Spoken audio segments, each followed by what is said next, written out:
Hi guys, this is my first video. I hope you will like it. So basically जो हम इसमें cover करने वाले हैं वो है यूपीएससी सीएससी का सिलेबस. हमें पता तो होता है हमें यूपीएससी सीएससी एग्जाम को क्रैक करना है, बट हम जो उसका कोर एलिमेंट है that is to know the UPSC syllabus, हम उसी में ही स्टक हो जाते हैं. तो आज हम बेसिकली यूपीएससी सीएससी का सिलेबस कवर करने वाले which is the core element. So as we know, there are three stages of UPSC CSC examination. First is prelims, second is mains, and third is interview. So in prelims, there are two paper. That is paper 1 and paper 2. इसकी सबसे important बात ये है कि prelims का ऐसा कोई connection नहीं है कि हमें इसमें अच्छा परफॉर्म करके हमें अच्छी रैंक मिलेगी या अच्छी सर्विस मिलेगी या अच्छा कार्डर मिलेगा. इसको बस हमें क्रैक करके हमें मेंस की स्टेज तक पहुंचना है. तो पेपर 1 ऑफ प्रीलिम्स, जो पेपर 1 होता है प्रीलिम्स का वो 200 मार्क्स का होता है और 2 आर का होता है. इसमें इंपॉर्टेंट थिंग कि इसमें नेगेटिव मार्किंग भी होती है. So start with the topic. That is first topic is current event of national and international importance. Current event of national and international importance में like हमारे इंडिया में क्या हो रहा है, अभी हाल में क्या चल रहा है, करंट में क्या हो रहा है. एंड इंटरनेशनल इम्पोर्टेंस में कि इंडिया से बाहर क्या हो रहा है, कौन सी गवर्नमेंट पॉलिसीज चल रही है या फिर कहाँ क्या हो रहा है, या फिर कोई जैसे कुछ ऐसा चल रहा था कल न्यूज में देखा था कि कोई एलिफेंट है या कुछ भी ऐसा कुछ चल रहा है. तो हम इसको हिंदू से कवर कर सकते हैं, द हिंदू न्यूज़पेपर, और हम इसे कुरुक्षेत्र या योजना मैगजीन से हम इसे कवर कर सकते हैं. न्यूज़पेपर हम कोई सा भी ले सकते हैं, the Hindu, the Indian Express या the Times of India, but हमें ये ध्यान रखना हमें केवल एक ही न्यूज़पेपर प्रीफर करना है. That is second is history of India and Indian national movement. तो जो हम बेसिकली इसको कवर कर सकते हैं A Spectrum book by Mr. Rajiv Aher. Third topic is Indian and World Geography, Physical, Social, Economic Geography of India and World. So इसको हम cover कर सकते हैं 11th क्लास की जो एनसीईआरटी की बुक्स हैं जियोग्राफी की एंड जो 12th क्लास की एनसीईआरटी की बुक है. अगर हम इसको सम अप करें तो टोटल ये 4 बुक्स हैं 11th एंड 12th की. और फर्दर नॉलेज के लिए कि हमें ज्यादा कुछ डीपली पढ़ना है तो हम जीसी ल्योंग भी प्रीफर कर सकते हैं. Let's move to the fourth topic, that is Indian polity and governance, constitution, political system, panchayati raj, public policy and right issues etcetera. That is Indian polity and governance. So हम सब जानते हैं दैट इज लक्ष्मीकांत की जो book आती है हम उससे कवर कर सकते हैं. Economic and social development, sustainable development, poverty, inclusion, demographics, social sector initiatives, etc. तो हम इसको कवर कर सकते हैं अपना श्री राव की जो नोट्स हैं इकोनॉमिक्स के, हम इसको वहां से कवर कर सकते हैं. और इसमें जो मोस्ट इंपॉर्टेंट थिंग है जो काफी बार प्रीलिम्स में भी आती है और मेंस में भी आती है, that is budget and economic survey. And budget and economic survey recent वाला जैसे 2020 चल रहा है तो 2020 का बजट एंड इकोनॉमिक सर्वे. ठीक है, तो ये बहुत ही इंपॉर्टेंट चीज है जो हमें ध्यान में रखनी है कि बजट एंड इकोनॉमिक सर्वे जरूर से करना है. General issues on environment, ecology, biodiversity, climate change that do not require subject specialization. Okay, जो एनवायरमेंट और इकोलॉजी का जो सेक्शन है वो हम कवर कर सकते हैं शंकर आईएएस एकेडमी के नोट से. ठीक है, that is more than sufficient. Last topic is general science. General science में आप करंट में क्या क्या हो रहा है, जैसे कोई भी वैक्सीन बनी है that is related to science and technology, तो आप करंट इवेंट से कवर कर सकते हैं. और जनरल साइंस के लिए अगर कुछ और भी पूछा जाता है तो जैसे जनरल नॉलेज की एक बुक आती है, तो आप ऐसी जनरल साइंस की कोई भी बुक ले सकते हैं जो भी आपको अच्छी लगे, तो वहां से जनरल साइंस का पोर्शन कवर हो जाएगा. तो that is the syllabus of paper A of paper 1 of prelims. ठीक है, तो ये जो मैंने बुक्स बताई है that is more than sufficient, आप इसको प्रीफर कर सकते हो. पेपर 2 जो है वो भी 200 मार्क्स का है और 2 आर का है. इसमें हमें बेसिकली 33% मार्क्स चाहिए, उससे ज्यादा कुछ नहीं चाहिए।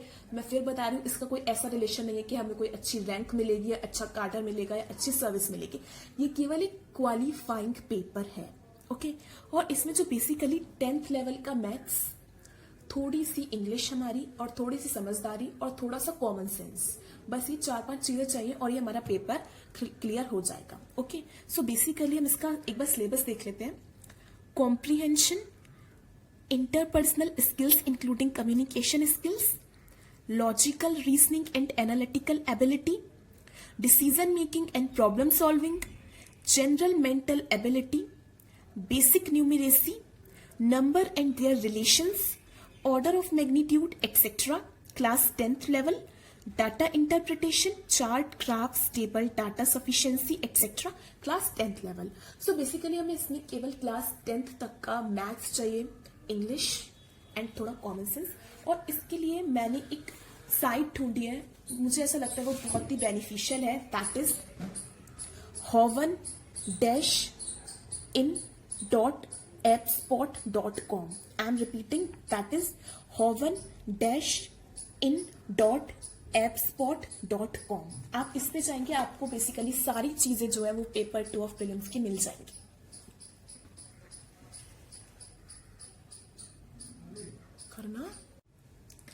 Now move on to the mains stage. जो मेंस की जो स्टेज है वो अपने आप में ही मेन है, बिकॉज इससे हमारी रैंकिंग भी डिसाइड होती है, हमारा कार्डर, हमारी सर्विस, सब कुछ डिसाइड होता है। तो चलिए अब इसका सिलेबस देख लेते हैं। तो बेसिकली जो मेंस में 9 पेपर होते हैं। 2 hour of compulsory paper, 1 is of essay, 4 hour of GS and 2 hour of optional. तो 9 पेपर होते हैं, ठीक है। तो सबसे पहले हम इसमें कंपलसरी पेपर्स देखते हैं। कंपलसरी पेपर के अगर बारे में बात करें तो मोस्टली आई थिंक 70 to 75% लोग क्या करते हैं कि बहुत ही ऐसे लाइट में ले लेते हैं कि हम रैंडम जाएंगे और बस कुछ भी ना लिखाएंगे। बट हाँ, ये क्वालिफाइंग पेपर है, आपको इसका कोई, आपके मार्क्स पे कोई इफेक्ट नहीं है। बट इसकी जो मोस्ट इम्पॉर्टेंट चीज है वो ये है कि अगर आप कंपलसरी पेपर क्वालिफाई नहीं करते हो तो जो आगे की स्टेजेस है लाइक एसे, आपका जीएस या ऑप्शनल, तो जो उसकी आंसर शीट होती है, उसकी जो कॉपी होती है वो चेक नहीं होती है। तो हमें कंपलसरी पेपर को क्वालिफाई करना बहुत इंपॉर्टेंट है। मैं ये नहीं कह रही आप इसको 1 मंथ दीजिए या 2 महीने दीजिए, 4 महीने दीजिए। आप बस मेन से पहले इसको 5 दिन अच्छे से कर लीजिए, बस that is more than sufficient. तो इसका सिलेबस देख लेते हैं। Paper 1 hour of English. इसमें इंग्लिश की तो कोई हमें चॉइस नहीं है, आपको इंग्लिश ही as a compulsory paper A में आपको चूज नहीं करनी, मीन्स है इंग्लिश है। तो इंग्लिश में बेसिकली करना क्या है, आपको एक एसे दिया जाएगा जिसमें आपको 600 वर्ड्स का होगा, वो 100 मार्क्स का होगा, हमें वो लिखना होगा, ठीक है। एक एसे होगा, 600 वर्ड्स एंड 100 मार्क्स। सेकेंड जो क्वेश्चन होगा दैट इज पैसेज, ठीक है। आपको कोई भी, जैसे हम लोग बचपन में भी करते आ रहे हैं 10th 11th 12th में 9th में, कि कोई भी पैसेज दिया हुआ है, फिर उसके बाद क्वेश्चंस दिए होते हैं, हमें वो करने होते हैं। तो वैसे ही यहाँ पे है 5 क्वेश्चंस होते हैं, 75 मार्क्स के होते हैं, हमें वो करने होते हैं, ठीक है। Third is precise writing. Precise writing में वो आपको एक लेंथी सा कुछ पैराग्राफ देते हैं, कुछ पढ़ने के लिए देते हैं, और आपको उसको छोटे वर्ड्स में, छोटे से सेंस, प्रिसाइज राइटिंग, एक समरी आपको लिखनी होती है, दैट इज ऑफ 75 मार्क्स, ठीक है। तो ये हो गया question 1, 2 and 3। Now move to the question 4। जो क्वेश्चन 4 होता है उसमें 4 पार्ट होते हैं उसके, ABCD। और जो फर्स्ट पार्ट होता है उसमें आपको सेंटेंसेस रीअरेंज करने होते हैं। ये तो हम बचपन से ही करते आ रहे हैं, like 4th 5th up to 12th, कि आपको कोई सेंटेंस दिया है, उसमें लाइक आपको जंबल वर्ड्स दिए हैं, फिर आपको कुछ अरेंज करना है, तो आपको उसमें अरेंज करना होता है, दैट इज ऑफ 10 मार्क्स, ठीक है। Second is fill in the blanks. ये भी हम बचपन से करते आ रहे होते हैं, लाइक कुछ सेंटेंस लिखा है, उसमें कुछ आपको गैप फिलिंग करना है, तो ऐसे यहाँ पे भी आपको फिल इन द ब्लैंक्स करने, दैट इज ऑफ 5 मार्क्स, ठीक है। फॉर्म्स ऑफ वर्ब, ये भी मुझे लगता है हम लोग फर्स्ट सेकंड क्लास से अप टू 12 तक और फिर ग्रेजुएशन मीन्स ये तो चलता ही रहता है फॉर्म्स ऑफ वर्ब, तो उसमें भी आपको फॉर्म्स ऑफ वर्ब यूज करनी होती है थर्ड पार्ट में।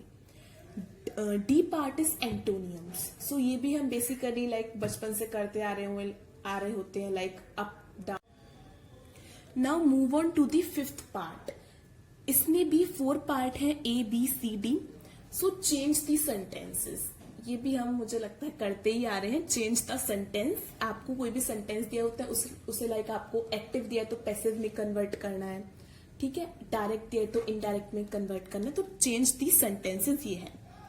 बी पार्ट है use the word into sentence. आपको कोई वर्ड दिया है और आपको कोई सेंटेंस दिया होगा, उसमें आपको यूज करना है, वो आपके ऊपर डिपेंड करता है कि आप कैसे उसको यूज करेंगे, ठीक है।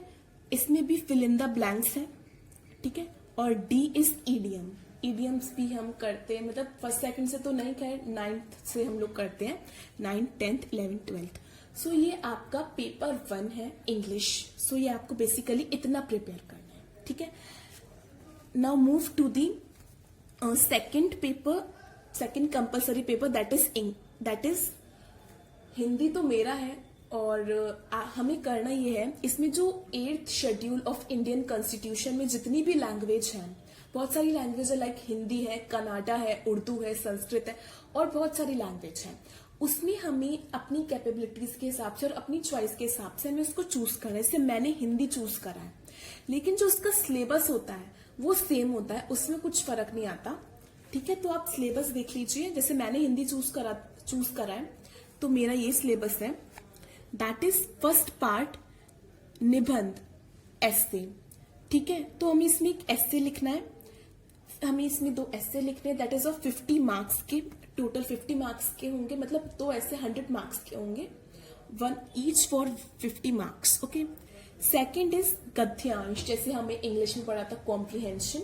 सो इसमें हमें वही करना है, पढ़ना है और फिर क्वेश्चंस के आंसर देने हैं, ठीक है। तो ये भी हम बहुत पहले से करते हुए आ रहे हैं। थर्ड इज प्रिसाइज राइटिंग, जैसे इंग्लिश में था, कुछ लंबा सा पैराग्राफ दे देंगे, फिर उसके बाद आपको उसको अपने वर्ड्स में नहीं लिखना होता, आपको वहीं से वर्ड्स चुरा के आपको उसकी प्रिसाइज राइटिंग करनी होती है, ठीक है। फोर्थ इज अनुवाद, ट्रांसलेशन। इसके बेसिकली ये 2 पार्ट्स होते हैं या फिर 2 क्वेश्चंस होते हैं, ऐसा कुछ समझ लीजिए। इंग्लिश टू हिंदी, लाइक आपको एक इंग्लिश में कोई लंबा सा पैराग्राफ दिया हुआ है, फिर उसको आपको जो भी आपने लैंग्वेज चूज करी है, जैसे मैंने हिंदी लैंग्वेज चूज करी है, तो मुझे इसे हिंदी में कन्वर्ट करना होगा, ठीक है। आपने तो आपको संस्कृत में उसको कन्वर्ट करना होगा, ठीक है। नेक्स्ट इज आपने जो भी लैंग्वेज चूज करी होगी उसका आपको एक लंबा सा पैराग्राफ दे देंगे, फिर आपको उसको इंग्लिश में कन्वर्ट करना होगा, ठीक है। तो ये 20 मार्क्स के होते हैं, ठीक है।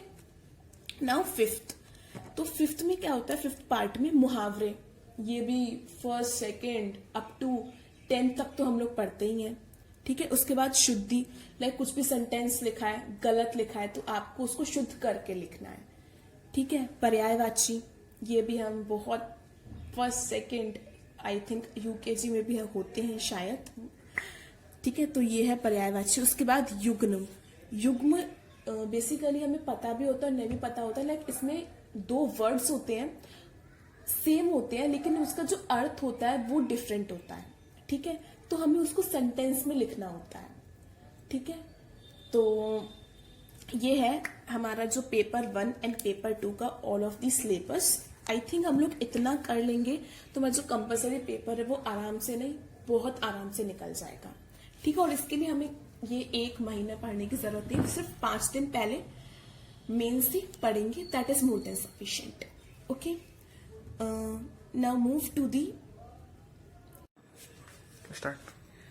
So now move to the paper 1, that is of essay. So basically हमें इसमें 2 essay चूज करने होते हैं from section 1, from section A and section B.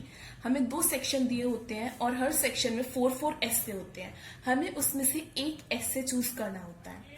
हमें ध्यान में ये रखना है कि हम जो essay चूज करें वो हम अपनी समझदारी और अपनी मीन्स हम उसके बारे में ज्यादा से ज्यादा जानते हो, ऐसा ना हो कि मतलब कोई भी ऐसे चूज करा और फिर लिखने बैठ गए और फिर हम 3-4 पेज से ज्यादा हम उसमें लिख नहीं पा रहे हैं, ठीक है। तो बेसिकली हम इसमें 2 ऐसे लिखने होते हैं।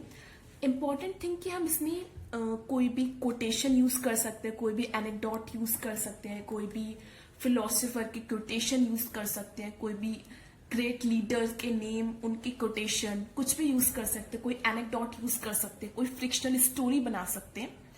तो पेपर 1 मुझे ऐसा लगता है कि बहुत ही स्कोरिंग है, लेकिन स्कोरिंग तभी है जब हम इसको प्रैक्टिस करेंगे। ऐसा नहीं कि रैंडम गए पेपर देने और फिर वहां पे कोई भी ऐसे वो और लिखना स्टार्ट कर दिया। तो इसके लिए हमें ज्यादा नहीं लेकिन प्रैक्टिस करनी चाहिए।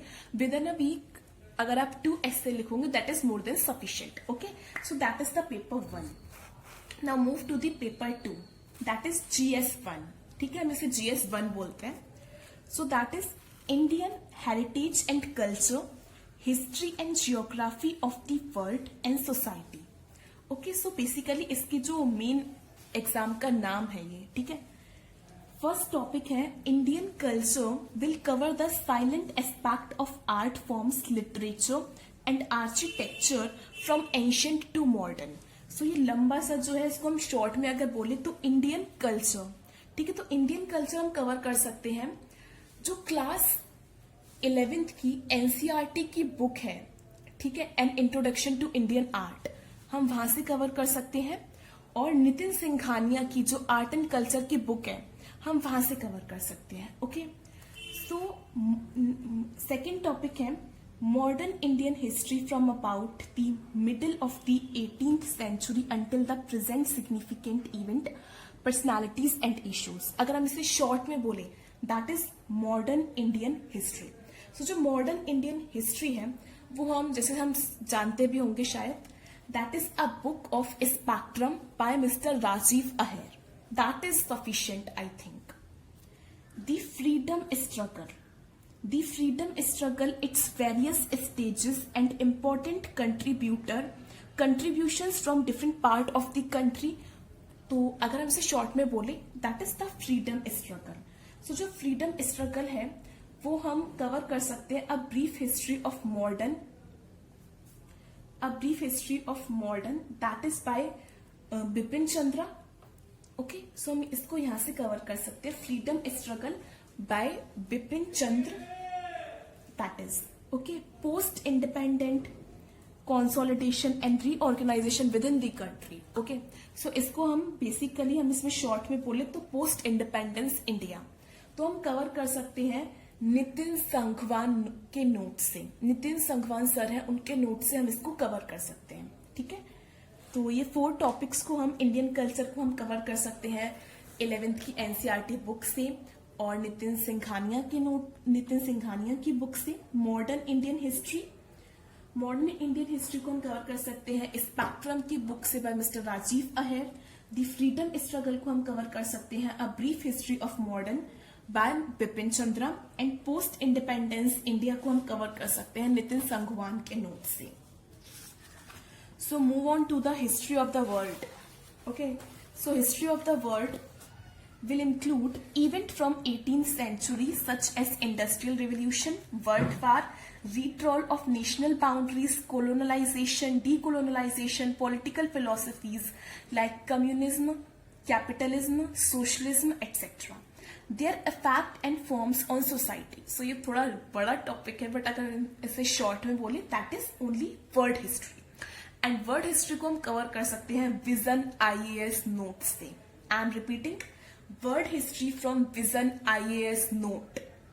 Okay, now move on to the social part, society part. तो silent feature of Indian society and diversity of India, role of women and women's organization, population and associated issues, poverty and developmental issues, urbanization, their problems and their remedies, effect of globalization on Indian society, social empowerment, communalism, regionalism and secularism. So basically according to me इसके लिए कोई एक book नहीं है जो आप prefer कर सके। अगर ज्यादा है तो आप 11th 12th की कोई सोसाइटी की बुक लेके आप पढ़ सकते हैं।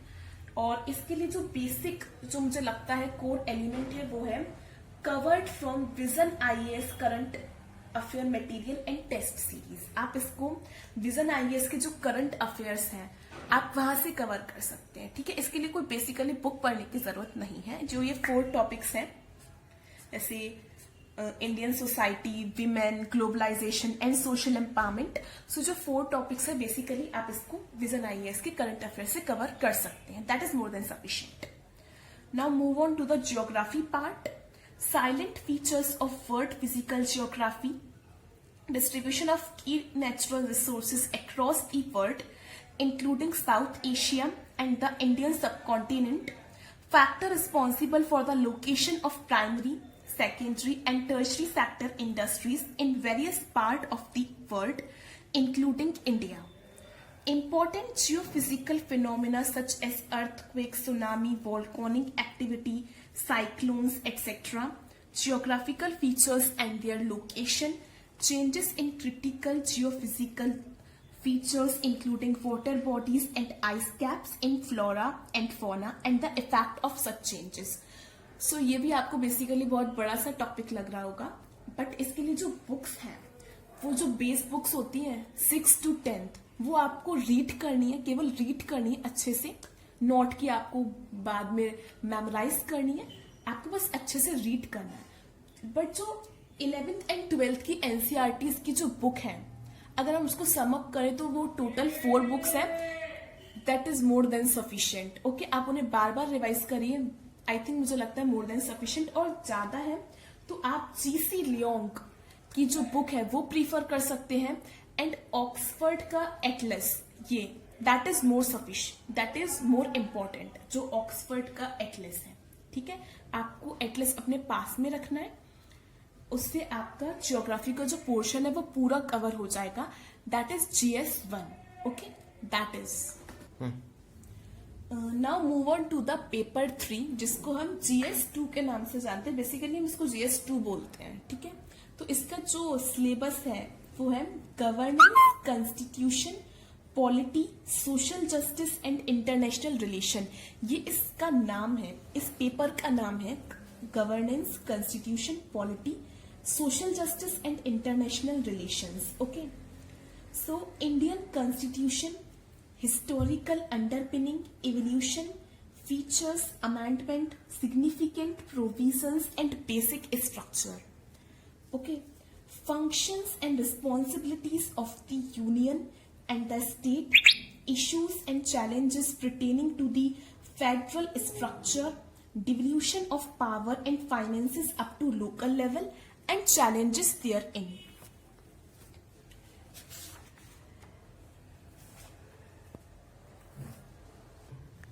Separation of power between various organs, comparison of the Indian constitutional scheme with that of other countries, parliament and state legislature, structure, functioning, conduct of business, power and privileges and issues arising out of these, structure, organization, functioning of the executive and the judiciary, ministers and the department of the government, pressure groups, formal and informal association and their role in the polity, silent features of the representations of the People's Act, appointment to various constitutional posts, power, functions and responsibilities of various constitutional bodies, statutory, regulatory and various quasi judicial bodies. So जो basically मैंने इतना पढ़ा तो आप लोगों को लगा होगा क्या पढ़ रही है, बट ये सिलेबस है। अगर हम इसको एक वर्ड में, 2 वर्ड्स में कंक्लूड करें तो ये पूरा है कॉन्स्टिट्यूशन एंड पॉलिटी। ठीक है, तो हम बेसिकली इसको कवर कर सकते हैं एनसीईआरटीज की बुक से, है ना। That is the base books from class 6 to 12th। वो बेसिकली हमें पढ़नी है, कोई मेमोराइज नहीं करनी है बार बार। फॉर फर्दर, जैसे फर्दर रीडिंग के लिए हमें केवल उसे पढ़ना है। और हम सब जानते हैं इंडियन पॉलिटी के लिए एक ही बेस्ट बुक्स होती है, मुझे ऐसा लगता है, लक्ष्मीकांत। सो हम लक्ष्मीकांत से कॉन्स्टिट्यूशन एंड पॉलिटी का कवर कर सकते हैं। ओके, यहाँ तक जो है वो सारा कॉन्स्टिट्यूशन एंड पॉलिटी का है। ठीक है, from this and from that, मतलब यहाँ तक कॉन्स्टिट्यूशन एंड पॉलिटी का है जो हमें लक्ष्मीकांत से कवर करना है, करंट अफेयर्स से कवर करना है। Second ARC 6th report I am repeating, second ARC third report local governance की जो समरी है वहां से कवर करना है। विजन IAS की जो नोट्स हैं for topics like pressure groups and NGOs हमें वो वहां से कवर करना है। Okay, so basically now move on to the governance. Okay, so जो गवर्नेंस का है, like government policies and interventions for development in various sector and issues arising out of their design and implementation, development processes and development industries, the role of NGOs, SHGs, various groups and association, donors, charities, institutional and other stakeholder. So basically ये point जो है वो social justice का है। Governance का केवल ये वाला पॉइंट है, गवर्नेंस का ये वाला पॉइंट है, इसको हम कवर कर सकते हैं सेकेंड ARC की जो रिपोर्ट है, 1st, 4th, 9th, 10th, 11th and 12th। I am repeating because ये इंपॉर्टेंट है गवर्नेंस के लिए। Second ARC report 1st, 4th, 9th, 10th, 11th and 12th। और इसके अलावा हम इसे विजन IAS के नोट से कवर कर सकते हैं, vision IAS note and current affair. And from that topic हमारा सोशल जस्टिस का जो पॉइंट है वो स्टार्ट होता है। Development processes and development industries, the role of NGOs, SHGs, various groups and association, donors, charities, institutional and other stakeholder, welfare schemes for vulnerable section of the population by the center and state, and the performance of these schemes, mechanism, laws, institutions and bodies constituted for the protection and betterment of their vulnerable section, issues relating to development and management of social sector, services relating to health, education, human resource, issues relating to poverty and hunger, and important aspect of governance, transparency and accountability, e-governance, application model, successes, limitation, potential, citizens charter, transparency and accountability, institutional and other measures, role of civil services in a democracy. So basically जो यहाँ से लेकर यहाँ तक के जो point है वो अगर हम इसे टू वर्ड्स में कंक्लूड करें तो that is social justice.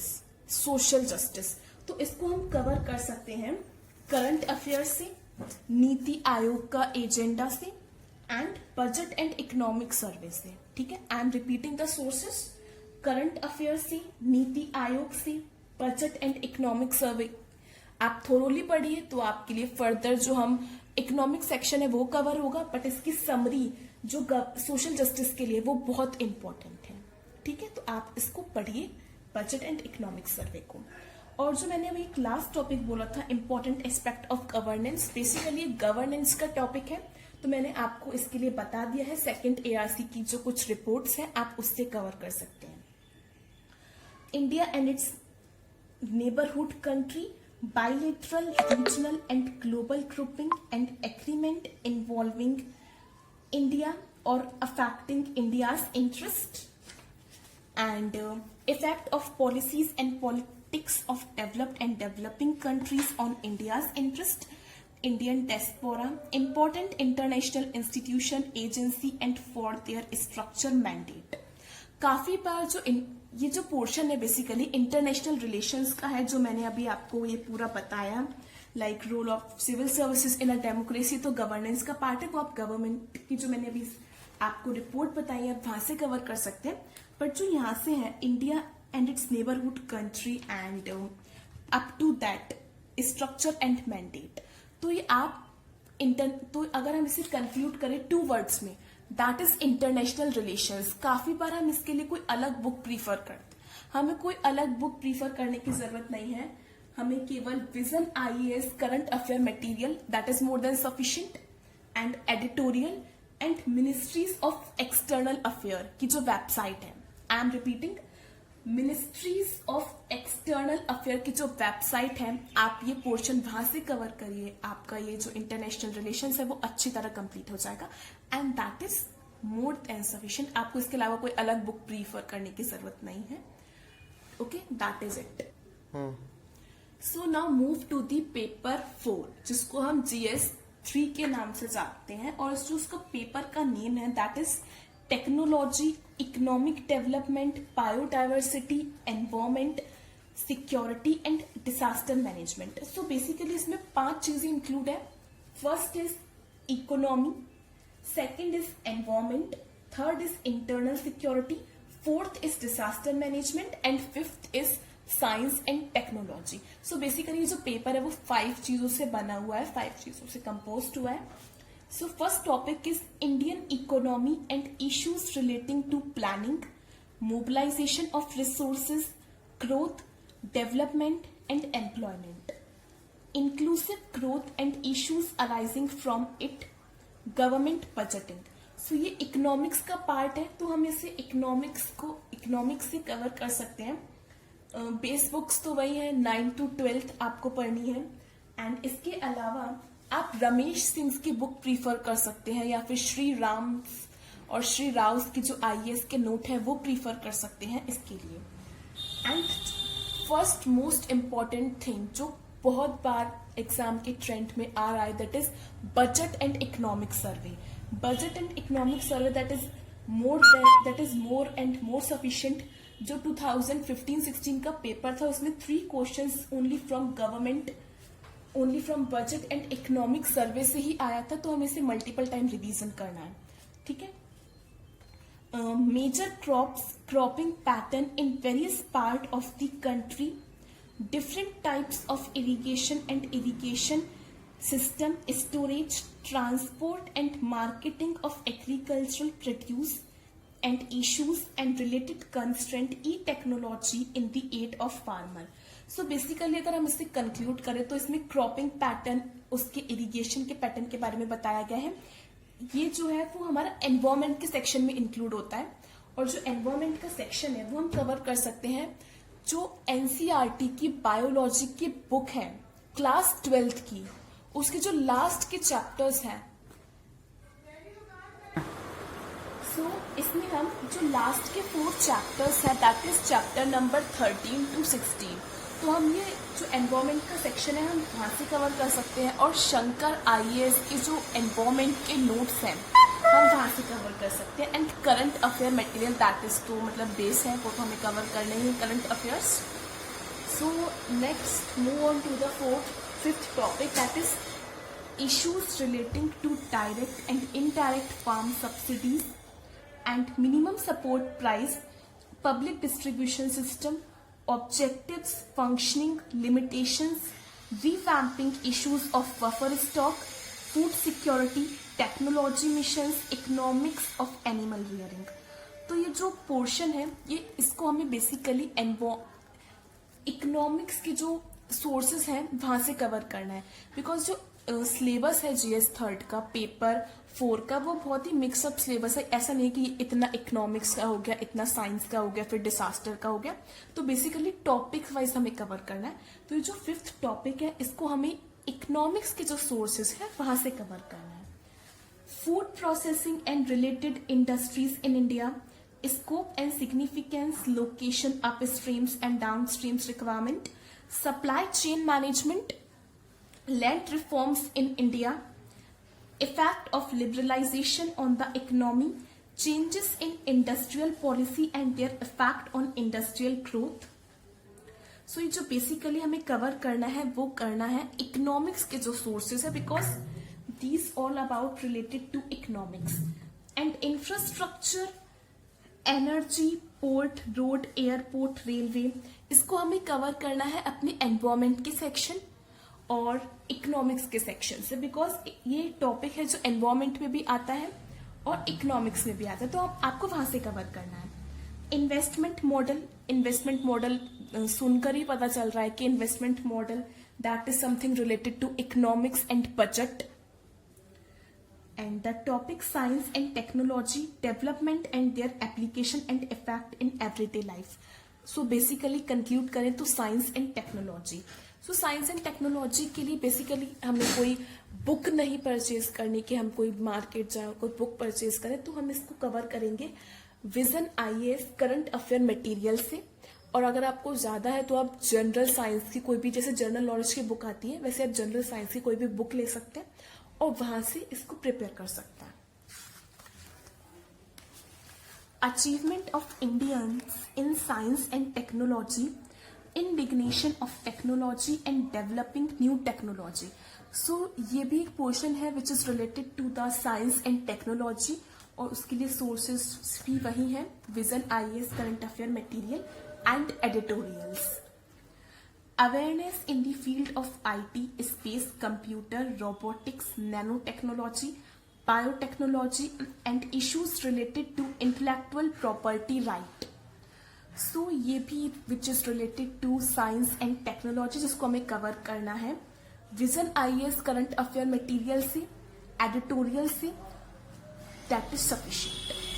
Conservation and environmental pollution and degradation, environmental impact assessment, disaster and disaster management. So ये जो दोनों टॉपिक हैं वो आपको डिसास्टर मैनेजमेंट से रिलेटेड है और एनवायरमेंट से रिलेटेड है। तो डिसास्टर मैनेजमेंट के लिए, पर्टिकुलरली डिसास्टर मैनेजमेंट के लिए जो सोर्स है वो है second ARC third report. Second ARC third report crisis management की जो रिपोर्ट है उसका जो हेडिंग होगा वो होगा क्राइसिस मैनेजमेंट। और उसके बाद NDMA guideline and current affair material. तो ये आपका वहां से कवर हो जाएगा। आई am repeating, second ARC third report and the heading is crisis management, NDMA guideline and current affair material. Okay, linkage between development and spread of extremism, role of external state and non-state actors in creating challenges to internal security through communication network, role of external state and non-state actors in creating challenges to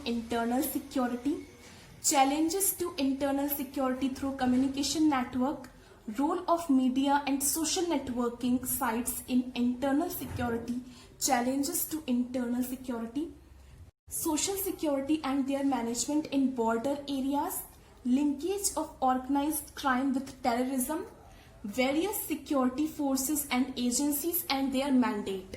So ये जो basically topics है which we have to cover from internal security and disaster management by Ashok Kumar and Vipul. That is the book. अगर हम इस पूरे portion को that is 1 or 2 word में conclude करें तो ये होगा इंटरनल सिक्योरिटी। और इंटरनल सिक्योरिटीज के लिए अभी जैसे मैंने बताया 1 बुक है, that is internal security and disaster management by Ashok Kumar and Vipul and current affair material. That is more than sufficient. That is it. Now move on to the paper 5, that is GS4. इसको हम GS4 के नाम से जानते हैं और जो paper का नेम है that is ethics, integrity and aptitude.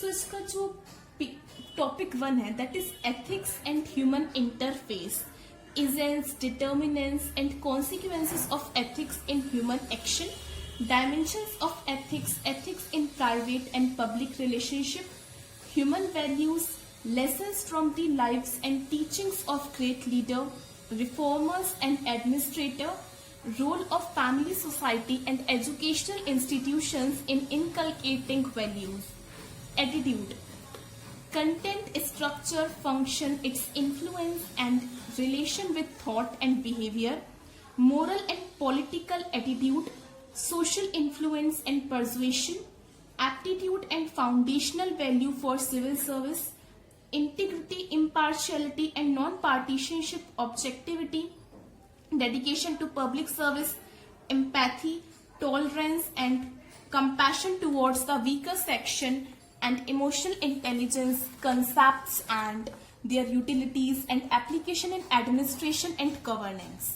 Contribution of moral thinkers and philosophers from India and the world, public civil services values and ethics in public administration, status and problem, ethical concern and dilemma in government and private institution, laws, rules and regulation and concise as source of ethical guidance, and ethical governance is strengthening of ethical and moral values in governance, ethical issues in international relations and funding, corporate governance.